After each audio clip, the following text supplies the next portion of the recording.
নমস্কার, মিঠুস কিচেনে আপনাদের স্বাগত জানাই। আমি আজকে মসুরি ডাল করব একটু অন্যরকমভাবে। নিয়ে নিয়েছি 150 গ্রাম মসুরি ডাল।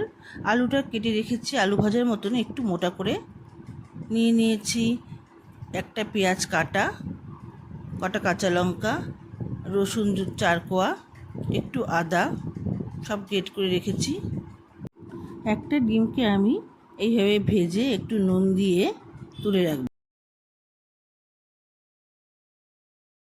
এবার ডালের পাত্রের মধ্যে আলুগুলো দিব, লঙ্কা, পেঁয়াজ, গ্রেট করে রাখা রসুন, আদা, 1 ছোটো চামচ 1 চামচ জিরে গুঁড়ো, লঙ্কার গুঁড়ো,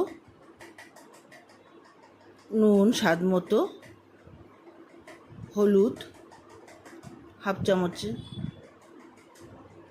আর 2 চামচের মতো সর্ষের তেল দিয়ে এখন সবগুলো ভালো করে মেখে নেব। এখন কড়াইতে তেল গরম করে 2টো শুকনো লঙ্কা, তেজপাতা দিয়ে একটু নাড়াচাড়া করে ডাল মাখাগুলো দিয়ে কিছুক্ষণ ভাজবো। ভেজে পরিমাণ মতো গরম জল করে রাখা দিয়ে দিব।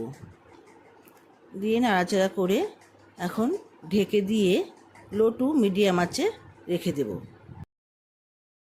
এবার 5 থেকে 7 মিনিট পর এসে দেখব ডালটা গা মাখা হয়ে গেছে। ডিম ভাজাগুলো দিয়ে নামিয়ে নেব।